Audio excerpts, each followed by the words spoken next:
मित्रों नमो नमः। कैसे हैं आप सब लोग। मित्रों शुक्ला एकेडमी प्रयागराज के यूट्यूब चैनल में आप सभी लोगों का हार्दिक स्वागत है। अगर अभी तक आप लोगों ने इस चैनल को सब्सक्राइब नहीं किया तो सब्सक्राइब कर लीजिए, बेल आइकन का बटन दबा लीजिए, जिससे आने वाली सभी वीडियो आप लोगों को समय से उपलब्ध हो जाया करें। मित्रों आप लोगों को पता है कि एमपीटेट वर्ग 1 और वर्ग 2 के पाठ्यक्रम के अनुसार हम लोग वेद का अध्ययन कर रहे थे और आज हम लोग वेद के अध्ययन के क्रम में अथर्ववेद का सामान्य अध्ययन करेंगे। आइए देखते हैं अथर्ववेद को। मित्रों अथर्ववेद का अर्थ क्या है, बस पहले इसको देख लेते हैं। अथर्ववेद का अर्थ है अथर्वों का वेद, अर्थात अभिचार मंत्रों से संबंधित ज्ञान। वेदों की 4 संहिताओं में अथर्ववेद की एक निजी और अन्यतम विशिष्टता रही है। इस वेद के अथर्व शब्द की सुंदर व्याख्या यास्काचार्य ने के निरुक्त तथा गोपथ ब्राह्मण में उपलब्ध है। निरुक्त के अनुसार थर्व धातु गत्यर्थक है और अथर्व का अर्थ है गतिहीन अथवा स्थिरता युक्त, अर्थात जिसमें चित्त में स्थिरता एवं दृढ़ता लाई जाए सके। तदनुसार गोपथ ब्राह्मण में प्रस्तुत है कि समीपस्थ आत्मा को अपने अंदर देखना। पाणिनीय धातु पाठ में थर्वी धातु हिंसा के अर्थ में पठित है। थर्व धातु कुटिलता एवं हिंसावाची है, अतः अकुटिलता तथा अहिंसा योग से ब्रह्म प्राप्ति कराने के कारण इस संहिता को अथर्ववेद कहा गया। अथर्ववेद की शाखाओं के विषय में जान लें तो पतंजलि ने महाभाष्य में नवधाथर्वणो वेदः कहकर इस वेद की 9 शाखाओं का उल्लेख किया है, जो इस प्रकार से हैं। वह 9 शाखाएं कौन कौन सी हैं देख लीजिए। पैपलाद, तौद, मौद, सौनकीय, जाजल, जलद, ब्रह्मवद, देवदर्श और चारण वैद्य। आगे है प्रपंच हृदय, चरण व्यूह और सायण की अथर्ववेद भाष्य भूमिका में भी 9 शाखाओं का उल्लेख मिलता है। इसमें केवल पैपलाद एवं सौनकी शाखा उपलब्ध है। अथर्ववेद के उपवेद देखें तो अथर्ववेद के उपवेद है मित्रों, गोपथ ब्राह्मण में अथर्ववेद के 5 उपवेदों का उल्लेख है। वह 5 उपवेद हैं सर्पवेद, पिशाच वेद, असुर वेद, इतिहास वेद और पुराण वेद। अथर्ववेद के अपर नाम देखें तो अथर्ववेद के अपर नाम है ब्रह्मवेद, अथर्वांगिरो वेद, भिषग वेद, छत्रवेद, महिवेद, छंदोवेद, अंगिरस वेद, भैषज्य वेद और भृगवंगिरो वेद। आगे इसी क्रम में देखें तो अथर्ववेद की 9 शाखाओं को भी आप लोगों ने देख लिया। मित्रों इसके दो संहिताएं उपलब्ध होती हैं अथर्ववेद की, एक पैपलाद संहिता और दूसरी है सौनकी संहिता। अथर्ववेद के 5 उपवेद भी आप लोगों ने अध्ययन किया। अथर्ववेद के अपर नामों को भी आप लोगों ने देखा। मित्रों इसी क्रम में देखें तो अथर्ववेद की शाखाओं के उल्लेखकर्ता कौन हैं, किन्होंने कितनी शाखाओं को माना है। तो पतंजलि ने जिन्होंने महाभाष्य लिखा है इन्होंने 9 शाखाओं को माना है अथर्ववेद की। चरण व्यूह ने 9, प्रपंच हृदय ने भी 9 और सायण ने भी 9 शाखाओं को माना है। मित्रों अथर्ववेद उपलब्ध शाखा वर्णन अगर देखें तो अथर्ववेद की 2 शाखाएं हैं, एक पैपलाद और एक सौनकीय। तो पहले पैपलाद का देख लें। पैपलाद का मित्रों पिपलाद ऋषि के नाम पर नामकरण अथर्ववेद संहिता यही है। दूसरे नंबर पे है एकमात्र प्रति काश्मीर में शारदा लिपि और तीसरा है प्रपंच हृदय माट में ने 20 कांड बताया है। फिर सौनकी संहिता को देखें तो वर्तमान प्रचलित अथर्ववेद संहिता यही है, ऐसा मानना है। सौनकी संहिता में 20 कांड, 730 सूक्त और 5987 मंत्र हैं। आगे है सबसे बड़ा कांड सौनकी संहिता का 20वां कांड और इसमें 958 मंत्र हैं। सबसे छोटा कांड 17वां है जिसमें 30 मंत्र हैं। और मित्रों गोपथ ब्राह्मण इसी शाखा से है। किस शाखा से? सौनकी शाखा से। उपलब्ध शाखा देखें तो मित्रों सौनकी शाखा जो सौनक ऋषि के नाम पर पड़ी है इसको देख लेते हैं। आजकल प्रचलित अथर्ववेद संहिता सौनकी शाखा ही है। इसमें 20 कांड, 730 सूक्त, 5987 मंत्र हैं। इसमें सबसे बड़े 3 कांड हैं, कांड संख्या 20, कांड संख्या 6 और कांड संख्या 19। मित्रों अगर इनके मंत्रों की बात करें तो कांड 20वें कांड में 958 मंत्र हैं, 6वें कांड में 454 मंत्र हैं और 19वें कांड में 453 मंत्र हैं। सबसे छोटा कांड 17वां कांड है जिसमें 3 मंत्र हैं। फिर है मित्रों पैपलाद शाखा। ऋषि के नाम पर इस शाखा का नामकरण हुआ पैपलाद। इस शाखा की संहिता पैपलाद संहिता है। इस शाखा की एकमात्र प्रति कश्मीर में शारदा लिपि में प्राप्त हुई थी। तत्कालीन काश्मीर नरेश ने 1875 ईस्वी में वह प्रति प्रसिद्ध जर्मन विद्वान डॉक्टर राय को उपहार में दी। प्रपंच हृदयकार ने पैपलाद शाखा का संकेत किया है। उन्होंने पैपलाद शाखा को 20 कांडों में बताया। 1901 ईस्वी में अमेरिका में इसकी फोटो स्टेट प्रति छपी। बाद में डॉक्टर रघुवीर ने भी इसका सुंदर संस्करण प्रकाशित किया। पतंजलि के प्रमाण से यह स्पष्ट है कि महाभाष्य काल में अथर्ववेद की यही शाखा सर्वाधिक प्रचलित थी। अथर्ववेद के देवता सोम हैं, अथर्ववेद के ऋषि अथर्वा ऋषि हैं और अथर्ववेद के ऋत्विक ब्रह्मा हैं। आगे इसी क्रम में देखें तो अथर्ववेद के कुछ महत्वपूर्ण सूक्त हैं, इनको देख लेते हैं। पृथ्वी सूक्त जो 12वें कांड में है, ब्रह्मचर्य सूक्त 11वां कांड है, काल सूक्त 19वां कांड है, विवाह सूक्त 14वां कांड है, व्रात्य सूक्त 15वां कांड है, मधु विद्या सूक्त 9वां कांड है, ब्रह्म विद्या सूक्त है और रोहित सूक्त जो 13वां कांड है। मित्रों इसी क्रम में देखें तो कौशिक सूक्त भी है इसी में अथर्ववेद में, आयुष्य कर्म सूक्त, भैषज्य कर्म सूक्त, आरोग्य मंत्र सूक्त, पौष्टिक मंत्र, शांति सूक्त और प्रकीर्ण सूक्त अथर्ववेद में वर्णित है। आगे है अथर्ववेद के देवता ऋषि और ऋत्विक कौन है, तो देवता अथर्ववेद के सोम हैं, ऋषि अथर्वा ऋषि और ऋत्विक इसके ब्रह्मा हैं। फिर मित्रों अथर्ववेदीय सूक्त अभी आप लोगों ने देखा, फिर से देख लीजिए। पृथ्वी सूक्त, ब्रह्मचर्य सूक्त, काल सूक्त, विवाह सूक्त, व्रात्य सूक्त, मधु विद्या सूक्त, ब्रह्म विद्या सूक्त, रोहित सूक्त, कौशिक सूक्त, आयुष्य कर्म सूक्त, भैषज्य कर्म सूक्त, आरोग्य मंत्र सूक्त, पौष्टिक मंत्र, शांति सूक्त और प्रकीर्ण सूक्त इसके सूक्त हैं अथर्ववेद के। आगे इसी क्रम में देखें तो अथर्ववेद के ब्राह्मण ग्रंथों को देखें तो यह 2 भागों में विभाजित है। गोपथ ब्राह्मण अथर्ववेद का एकमात्र ब्राह्मण ग्रंथ है। यह 2 भागों में विभाजित है, पूर्व भाग और उत्तर भाग। पूर्व भाग में 5 प्रपाठक हैं और 135 कंडिकाएँ हैं। उत्तर भाग के 6 प्रपाठक हैं और 123 कंडिकाएँ हैं। मित्रों अथर्ववेदीय ब्राह्मण ग्रंथ को अगर देखें तो गोपथ ब्राह्मण इसका ब्राह्मण ग्रंथ है। अथर्ववेद का एकमात्र ब्राह्मण गोपथ ब्राह्मण है।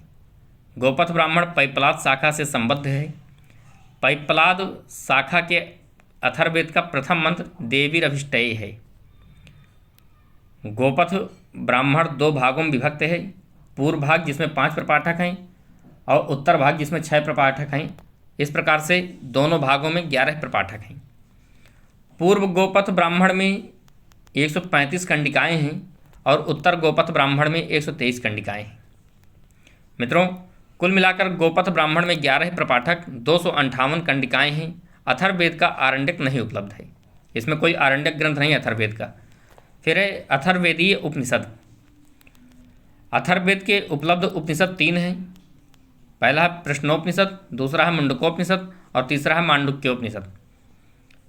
प्रश्नोपनिषद को देखें तो प्रश्न उपनिषद यह अथर्ववेद की पैपलाद शाखा से संबद्ध है जो संपूर्ण गद्यमय है। पिप्पलाद ऋषि अपने 6 शिष्य ऋषियों द्वारा पूछे गए अध्याय विषयक प्रश्नों का समुचित उत्तर देते हैं। इन प्रश्नों के कारण ही इस उपनिषद का नाम प्रश्नोपनिषद पड़ा।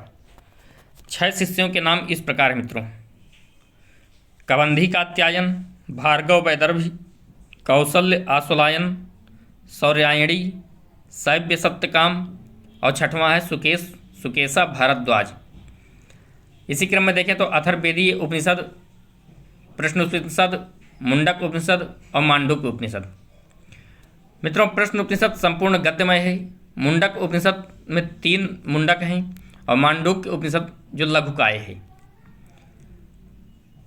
इसमें प्रश्नोपनिषद का अगर अध्ययन करें तो पिप्पलाद ऋषि द्वारा 6 शिष्यों को आध्यात्मिक प्रश्नों का उत्तर देना प्रश्न उपनिषद में है। मुंडक उपनिषद में मित्रों हर मुंडक 2-2 खंड में विभक्त है और उन खंडों में सत्यमेव जयते महाकाव्य है। फिर है मांडुक्य उपनिषद जो लघुकाय है, इसमें कुल 12 वाक्य हैं। ऋचा, कंडिका भी इसमें वर्णित हैं। ओमकार का विशेष वर्णन भी इसमें दिया गया है।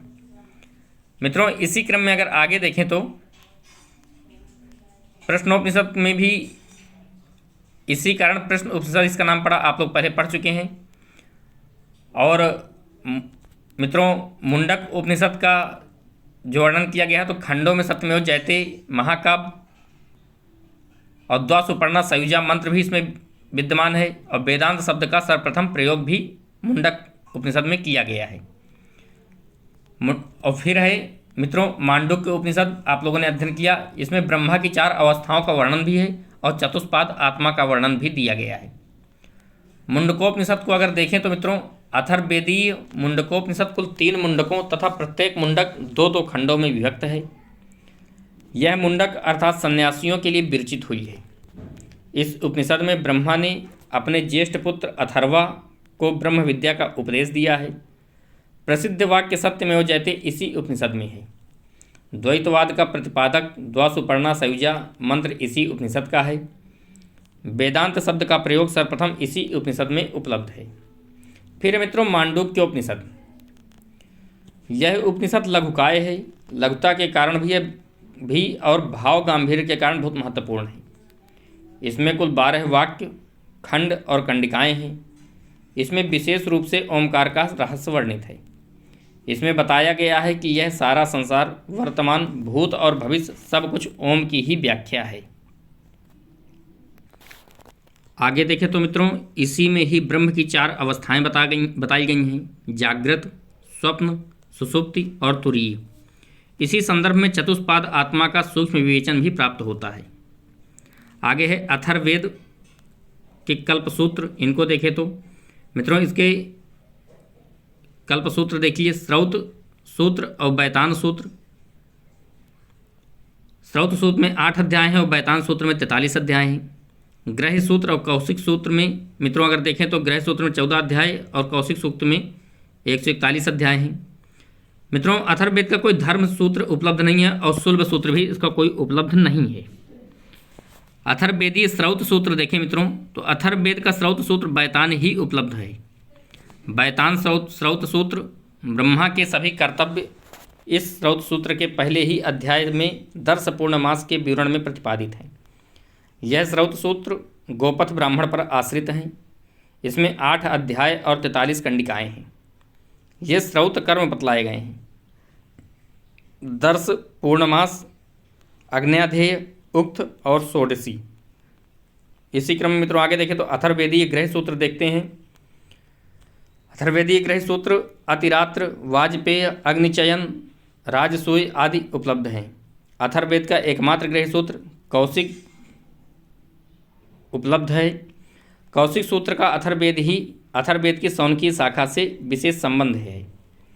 इसमें 14 अध्याय, उनका विभाजन 141 कंडिकाओं में हुआ है। शांति कर्म और अभिचार कर्मों का विशद विवेचन है।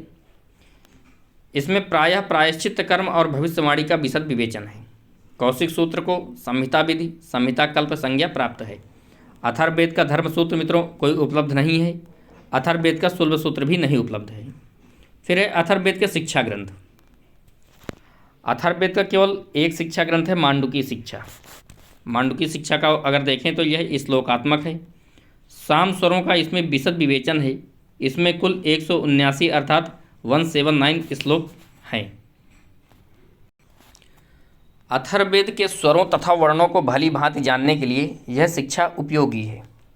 अथर्ववेदीय प्रातिशाख्य देखें तो अथर्ववेद प्रातिशाख्य में 2 प्रातिशाख्य उपलब्ध हैं। पहला है शौनकीय और चतुराध्यायिका और दूसरा है अथर्ववेद प्रातिशाख्य। अथर्ववेद शिक्षा ग्रंथ मांडुकी शिक्षा भी है, जिसमें 179 श्लोक हैं। साम स्वरों और वर्णों का वर्णन अथर्ववेद प्रातिशाख्य में है। मित्रों अभी आप लोगों ने देखा कि अथर्ववेद की 2 प्रातिशाख्य हैं, शौनकीय, चतुराध्यायिका।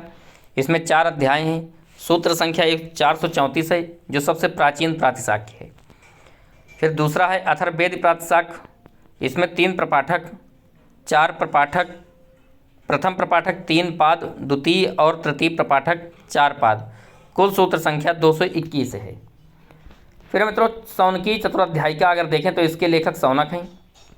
इसमें 4 अध्याय हैं और सूत्र संख्या 434 है। ध्वनि विचार, संधि विवेचन, संहिता पाठ में दीर्घत्व, द्वित्व, अड़त्व, स्वर संधि है इसमें। फिर अवग्रह, प्रग्रह आदि का विवेचन भी इसमें है। यही सबसे प्राचीन अथर्ववेदीय प्रातिशाख्य है। इसका इंग्लिश अनुवाद के सहित संस्करण डॉक्टर व्हिटनी ने प्रकाशित किया है। प्रथम अध्याय में 105 सूत्र हैं, द्वितीय अध्याय में 107 सूत्र हैं, तृतीय अध्याय में 96 सूत्र हैं, चतुर्थ अध्याय में 126 सूत्र हैं। मित्रों, दूसरा नंबर है अथर्ववेदीय प्रातिशाख्य। इसको देखें तो यह प्रपाठकों में विभक्त है। प्रपाठक पुनः पादों तथा सूत्रों में विभक्त है। प्रथम प्रपाठक में 3 पाद हैं, द्वितीय और तृतीय प्रपाठक में 4-4 पाद हैं। इस प्रकार से कुल सूत्र संख्या 221 है। इस प्रातिशाख्य में संधि, स्वर तथा पद पाठ के नियम बताए गए हैं, जिनमें स्वरों का वर्णन अधिक विस्तार से किया गया है। डॉक्टर सूर्यकांत ने इसका एक सुंदर संस्करण 1940 में लाहौर से प्रकाशित किया था। इस ग्रंथ की भाषा शैली सूत्रात्मक है। इस प्रातिशाख्य ग्रंथ में अथर्ववेद के उच्चारण संबंधी नियमों का भी उल्लेख है। फिर मित्रों, अथर्ववेद के भारतीय भाष्यकार जिन्होंने अथर्ववेद के ऊपर भाष्य लिखे हैं वह हैं दुर्गादास लाहिड़ी। इन्होंने सायण भाष्य सहित अथर्ववेद अर्थात शौनक शाखा को 5 भागों में प्रकाशित किया। फिर है शंकर पांडुरंग। इन्होंने अथर्ववेद का सायण भाष्य सहित संस्करण 4 भागों में निकाला था, बम्बई से 1898 ईस्वी में। यह बहुत शुद्ध संस्करण है। फिर है सातवलेकर। अथर्ववेद संहिता, शौनकीय संहिता जिसको कहते हैं, 1943 ईस्वी में प्रकाशित की इन्होंने अथर्ववेद का सुबोध भाष्य 5 भागों में प्रकाशित किया। इन्हें आधुनिक युग का सायण कहा जाता है। यह अथर्ववेद का सर्वोत्तम व्याख्या ग्रंथ है। यह ग्रंथ श्री सातवलेकर के अगाध वेद ज्ञान और अथक परिश्रम का परिचय है। फिर मित्रों, क्षेमकर्ण द्विवेदी।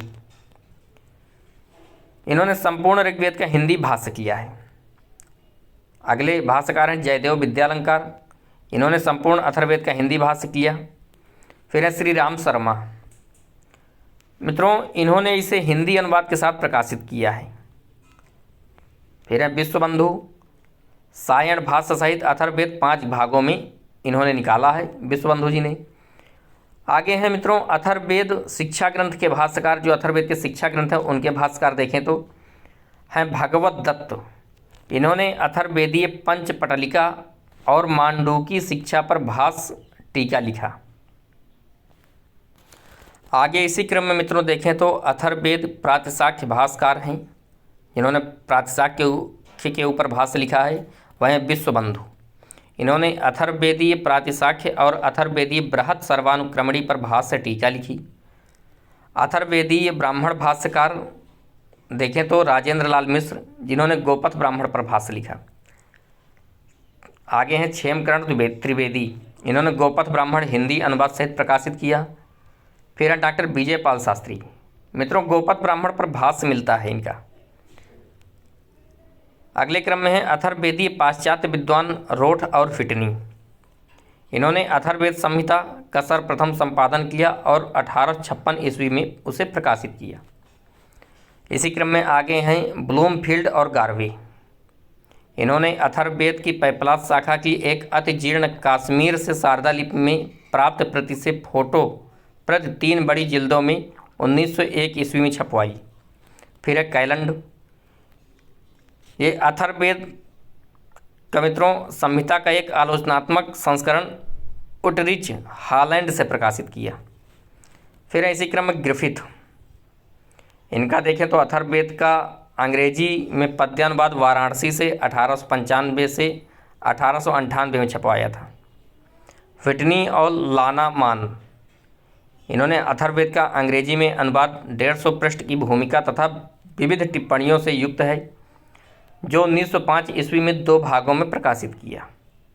इसी क्रम में आगे हैं ब्लूमफील्ड। यह पैपलास संहिता का अंग्रेजी में अनुवाद 1901 ईस्वी में प्रकाशित किया था। फिर है गास्ट्रा। इन्होंने गोपथ ब्राह्मण का एक सुंदर संस्करण 1919 ईस्वी में प्रकाशित किया। फिर है ब्लूमफील्ड। मित्रों, इन्होंने अथर्ववेदीय कौशिक सूत्र 1890 ईस्वी में प्रकाशित किया था। ब्रह्मवेद, क्षत्रवेद, महीवेद, भैषज्य वेद, छंदोवेद, भिषक वेद, अथर्वांगिरो वेद, आंगिरस वेद, भृगवंगिरो वेद को प्रकाशित किया है। फिर मित्रों आगे इसी क्रम में देखें तो अथर्ववेद संहिता को अगर एक दृष्टि में देखें तो इसके आचार्य सुमंतु हैं, ऋषि इसके अथर्वा हैं, ऋत्विक ब्रह्मा हैं। उपवेद इसके 5 हैं, आप लोगों ने अध्ययन भी किया है, एक बार फिर से देख लीजिए। पिशाच वेद, सर्प वेद, पुराण वेद, इतिहास वेद और असुर वेद। अपर नाम है इसके ब्रह्मवेद, क्षत्रवेद, महिवेद, छंदोवेद आदि। इसका विभाजन कांडों में है और कांडों की संख्या 20 है। उत्पत्ति देवता सोम हैं, इसकी शाखाएं 9 हैं, आप लोगों ने पढ़ा भी है। पैपलाद, तवोद, मौद, सौनकीय, जाजल, जलद, ब्रह्मवद, देवदर्श और चारण वैद्य। उपलब्ध शाखा है इसकी देखें तो पैपलाद, सौनकीय, ब्राह्मण ग्रंथ है गोपथ ब्राह्मण, आरण्यक मित्रों इसके उपलब्ध नहीं है, और उपनिषद इसके 3 हैं, प्रश्न, मुंडक और मांडूक्य। अथर्ववेद का स्रौत सूत्र देखें तो बैतान स्रौत सूत्र, ग्रह सूत्र कौशिक ग्रह सूत्र है, धर्म सूत्र उपलब्ध नहीं है, सुलभ सूत्र भी इसका उपलब्ध नहीं है। मित्रों इसी क्रम में आगे देखें तो शिक्षा ग्रंथ इसका मांडुकी शिक्षा है। प्रातिशाख्य इसके 2 उपलब्ध हैं, आप लोगों ने अध्ययन भी किया, सौनकीय चतुराध्यायी का और अथर्ववेद प्रातिशाख्य।